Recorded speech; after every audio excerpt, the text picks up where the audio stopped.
정부의 전격적인 군사 작전으로 압송된 니콜라스 마두로 베네수엘라 대통령 부부가 뉴욕 연방법원에 출석했습니다.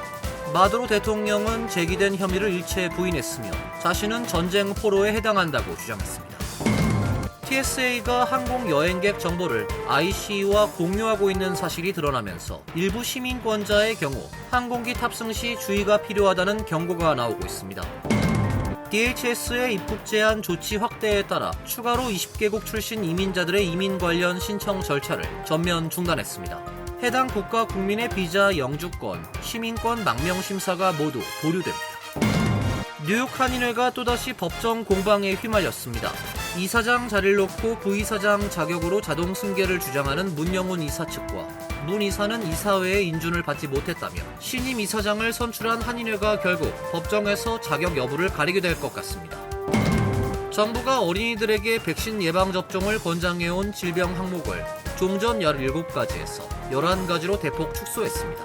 의료인들은 투명한 검토 없이 이루어진 결정이라며 어린이들의 건강을 위험에 빠뜨릴 것이라고 우려하고 있습니다. 이상은 오늘의 주요 뉴스입니다. 시청자 여러분 안녕하십니까? KBN 뉴스입니다. 정부의 전격적인 군사작전으로 압송된 니콜라스 마두로 베네수엘라 대통령 부부가 뉴욕 연방법원에 출석했습니다. 마두로 대통령은 제기된 혐의를 일체 부인했으며 자신은 전쟁 포로에 해당한다고 주장했습니다. 뉴욕타임스 등에 따르면 마두로 대통령과 배우자 실리아 플로레스는 어제 뉴욕 맨해튼 연방법원에서 열린 마약 등 혐의 재판 기소 인부 절차에 출석했습니다. 마약 밀매 등 혐의로 기소된 부부는 수감 중인 브루클린 메트로폴리탄 구치소에서 나와 법정의 모습을 드러냈습니다. 마두로 부부는 수감복을 입고 수갑을 찬 채로 법정에 나타났고 통역을 위한 헤드폰을 착용한 상태로 재판에 임했습니다. 마두로 대통령은 엘빈 K. 헬러스타인 판사의 신원 확인 요청에 스페인어로 나는 베네수엘라 대통령이라고 답했습니다. 판사가 마약 테러 공모 등 혐의를 낭독하고 유죄 여부를 묻자 나는 무고하며 유죄가 아니다. 나는 선한 사람이라며 혐의를 일체 부인했습니다. 아울러 나는 여전히 내 조국의 대통령이라고 강조했습니다. 마두로 대통령 변호인은 제기된 4개 혐의를 모두 부인한다고 밝혔으며 현재 건강 문제가 있다고 주장하기도 했습니다. 함께 기소된 배우자 실리아 플로레스 역시 무죄를 주장했습니다. 마두로 대통령은 마약 테러 공모, 코카인 수입 공모, 기관총 및 파괴 장비 소지, 기관총 및 파괴 장비 소지 공모 등 총 4개 혐의로 재판에 넘겨졌습니다. 마두로 대통령은 이날 법정을 나서며 스페인어로 나는 전쟁 포로라고 주장했습니다. 마두로 대통령 부부의 다음 재판은 오는 3월 17일로 예정됐습니다. 마코 루비오 국무장관 등 정부 관계자들이 연방 상하원 지도부를 대상으로 니콜라스 마두로 베네수엘라 대통령 체포 작전에 대해 비공개 브리핑을 진행했습니다. 어제 오후 늦게 진행된 브리핑은 공화 민주당 상하원 원내대표와 소관 상임위원회 일부 의원들을 대상으로 이루어졌습니다. 정부에선 루비오 장관 외에 피트 헤그세스 국방장관, 펜본디 법무장관도 참석할 예정으로 전해졌으나 실제 참석 여부는 확인되지 않았습니다. 이번 체포작전을 두고 적법성 논란이 제기되는 가운데 정부 관계자들은 체포작전의 정당성을 주장했을 것으로 보입니다. 공화당 소속 마이크 존슨 하원 의장은 SNSX에 오늘 브리핑에선 미국으로 치명적인 마약과 갱단 조직원들을 보내온 마약 테러리스트 독재자 마두로를 성공적으로 체포한 것이 역사상 가장 놀라운 군사력과 역량을 보여준 사례 중 하나였다는 점이 확인됐다고 밝혔습니다. 반면 야당인 민주당의 척 슈머 상원 원내대표는 트럼프 행정부의 브리핑은 답을 제시하기보다 더 많은 의문을 남겼다고 밝혔습니다. 슈머 원내대표는 미국이 이런 방식의 정권 교체와 이른바 국가 건설에 나설 때 그 결과는 항상 미국의 해가 되는 방향으로 끝났다며 나는 이번 브리핑이 끝나면서 이번에도 다시 그럴 것 같다는 느낌을 받았다고 적었습니다. 민주당은 지난 3일 트럼프 행정부가 감행한 마두로 체포작전을 두고 의회 승인 없이 군사작전을 벌인 것이라며 맹비난하고 있습니다. 그러나 트럼프 행정부는 이번 작전이 전쟁이 아니며 마약 테러리즘 혐의를 받는 마두로 대통령에 대한 사법 집행 차원이란 입장입니다. TSA가 항공 여행객 정보를 ICE와 공유하고 있는 사실이 드러나면서 일부 비시민권자의 경우 항공기 탑승 시 주의가 필요하다는 경고가 나오고 있습니다. 미교협은 어제 최근 연방교통안전청이 불법 이민자 추방 집행 지원을 위해 항공 여행객 정보를 ICE와 공유하고 있다는 사실이 밝혀졌다고 밝혔습니다. 미교협은 이로 인해 일부 비시민권자들은 미국 내 공항에서 위험한 상황을 맞을 수 있다며 항공기를 탑승하기 전 주의해야 할 사항들을 숙지하길 바란다고 당부했습니다. 미교협은 추방 명령 또는 영장을 받은 여행객은 체포 위험에 처할 수 있으며 다카, TPS, UT 비자 등 이민 구제 조치 또는 임시 신분일 경우에도 추방 명령을 받은 적이 있다면 위험할 수 있다고 밝혔습니다. 이어 TSA는 항공 승객의 이름, 항공편 번호, 출발 시간 등의 정보를 ICE와 공유한다며 TSA의 고객 승인 알고리즘은 추방 명령을 받은 여행객을 찾아낼 수 있다고 덧붙였습니다. 미교협은 추방 명령이나 영장 등을 받은 여행객은 공항 구금 위험이 있기 때문에 항공기를 통한 여행 자체를 피할 것을 고려할 필요가 있다고 강조했습니다. 만약의 사태에 대비해 신뢰할 수 있는 주변인 한두 명에게 본인의 여행 일정과 중요 정보 등을 알리는 등 사전 준비도 필요하다고 조언했습니다. NYT 보도에 따르면 전직 ICE 고위 관계자는 자신이 근무하던 지역에서 해당 프로그램으로 표시된 사례의 약 75%가 실제 체포로 이어졌다고 밝혔습니다. DHS의 입국 제한 조치 확대에 따라 추가로 20개국 출신 이민자들의 이민 관련 신청 절차를 전면 중단했습니다. 해당 국가 국민의 비자, 영주권, 시민권 망명 심사가 모두 보류됩니다. USCIS는 지난주 공개한 내부 메모를 통해 새로 추가된 대상 국가 출신 이민자들이 신청한 비자, 영주권, 시민권, 망명 신청 등 모든 계류 중인 이민 서류 심사를 일시 중단한다고 밝혔습니다. 아울러 2021년 이후 승인된 신청권에 대해서도 재심사를 진행할 계획이라고 명시했습니다. 이번에 추가된 국가들은 대부분 아프리카 국가들로 앙골라, 나이지리아, 세네갈, 탄자니아, 짐바브웨 등이 포함됐습니다.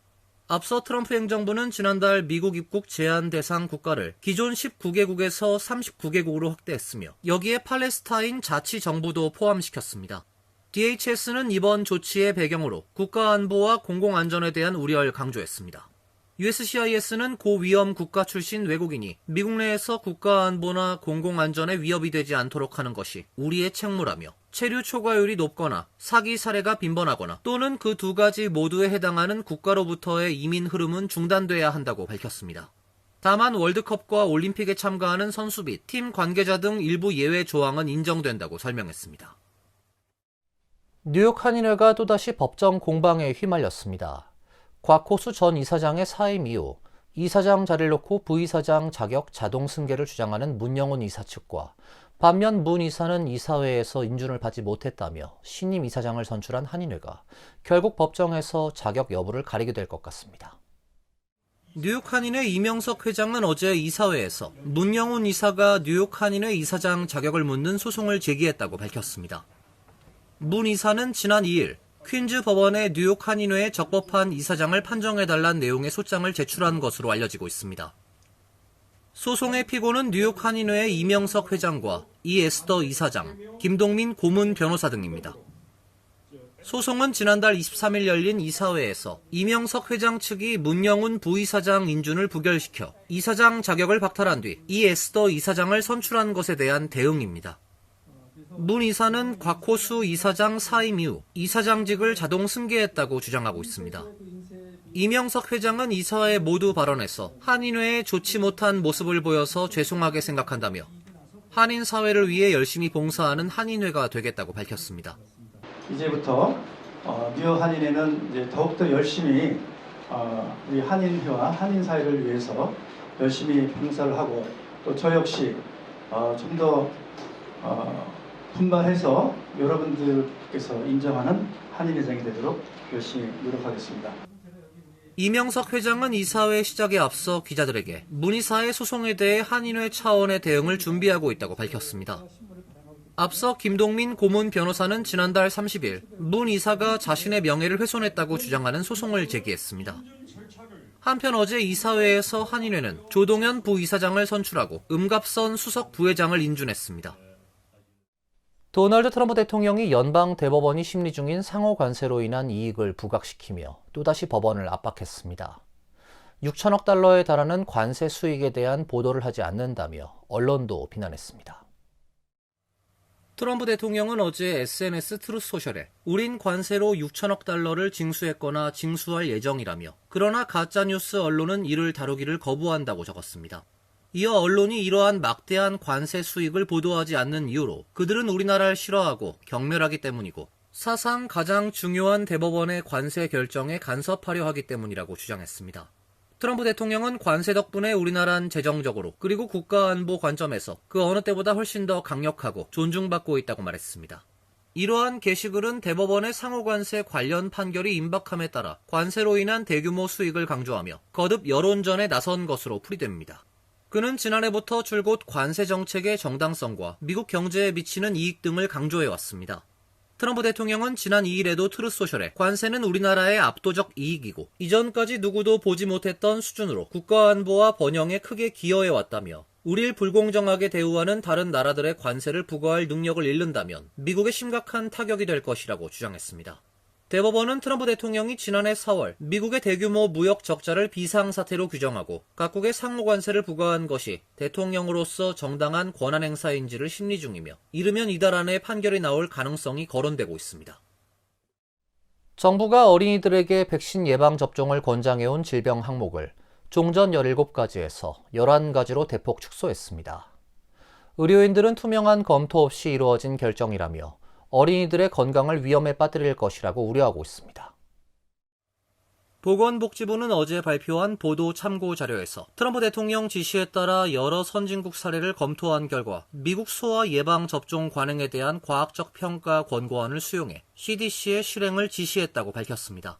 새 권고안에 따라 CDC는 아동 예방접종 범주를 모든 아동에게 권장되는 예방접종, 특정 고위험군 집단에 권장되는 예방접종, 공유된 임상 결정에 기반한 예방접종 등 3가지로 분류하고 첫 번째 모든 아동에게 권장되는 예방접종으로 11가지를 분류했습니다.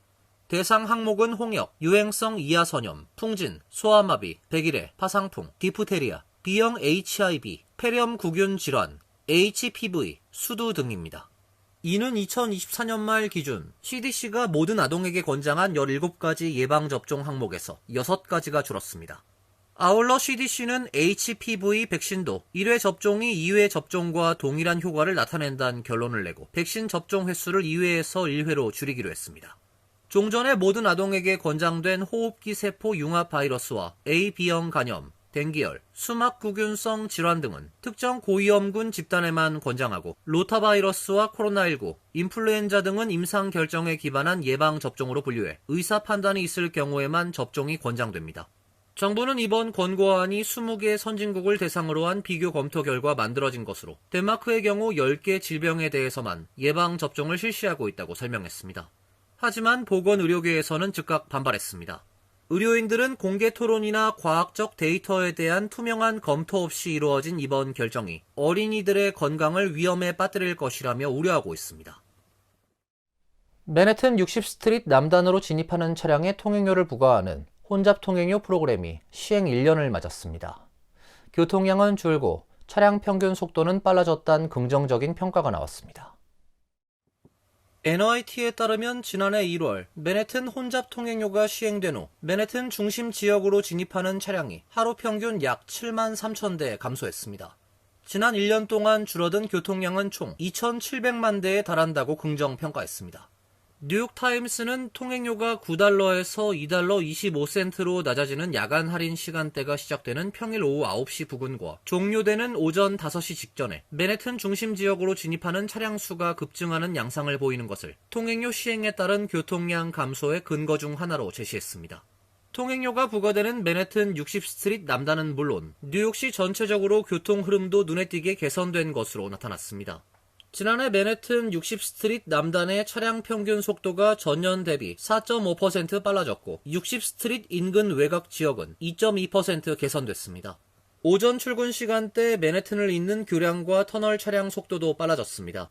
링컨 터널 24.7%, 홀랜드 터널 51%, 퀸즈 미들타운 터널 18.4%, 퀸즈보로 브릿지 29.3%, 브루클린 브릿지 15% 등 외곽 지역에서 맨해튼 60스트리트 남단 연결하는 모든 다리와 터널에서 차량 속도가 개선된 것으로 나타났습니다.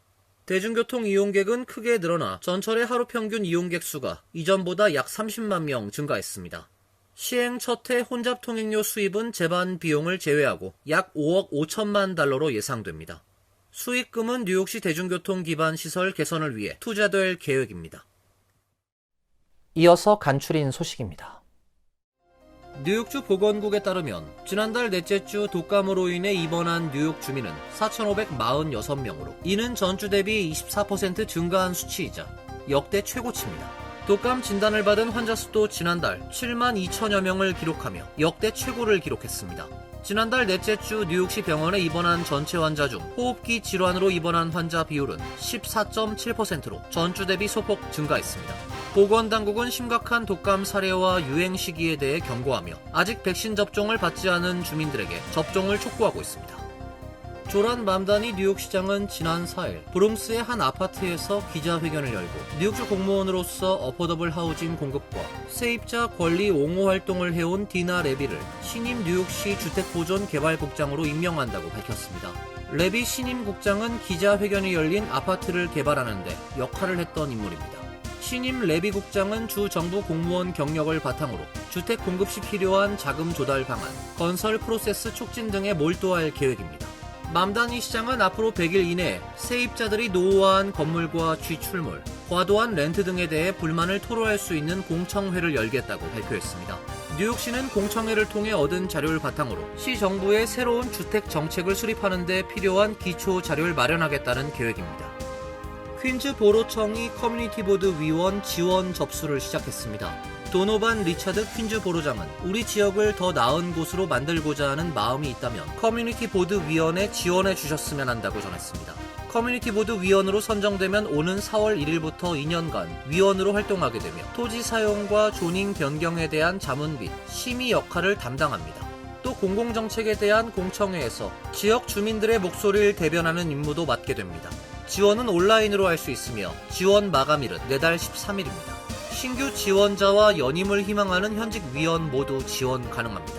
지난해엔 916명이 지원해 이 중 361명이 위촉됐습니다. 뉴욕주 나소 카운티 경찰국에 따르면 지난 3일 오후 3시 19분쯤 메이플 애비뉴와 햄스테드 블러바드 교차로에서 뺑소니 사고가 발생했습니다. 사고로 유니언 데일에 거주하던 75세 한인 크로스 영 김씨가 당시 교차로를 건너다가 2009년식 지프 랭글러 차량에 치였습니다. 경찰 관계자는 김씨는 사고로 심각한 외상을 입고 인근 병원으로 이송됐으나 끝내 숨졌다며 사고 직후 해당 차량 운전자는 현장을 벗어나 도주했다고 전했습니다. 경찰은 주변 CCTV 영상과 목격자 진술을 토대로 인근에 거주하는 71세 남성을 용의자로 특정해 체포했습니다. 용의자는 뺑소니 등 중범죄 혐의로 기소됐습니다.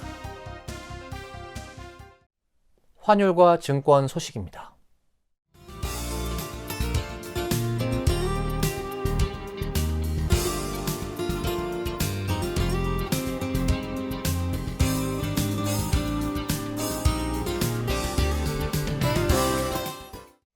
이어서 날씨입니다. 내일은 대체로 맑은 날씨가 예상됩니다. 낮 최고 기온 48도, 섭씨 9도, 밤 최저 기온 38도, 섭씨 3도로 예상됩니다. 목요일은 맑은 뒤 차츰 구름이 많아지겠습니다. 금요일은 비가 예보돼 있습니다. 이상으로 KBN 뉴스를 마칩니다. KBN과 함께 즐거운 시간 되시길 바랍니다. 동부 최대 한인방송 KBN이 제작하는 KBN 뉴스는 웹사이트 mykbn.com 그리고 유튜브와 페이스북에서 다시 보실 수 있습니다. 좋아요, 구독, 알림 설정은 뉴스 제작에 큰 도움이 됩니다.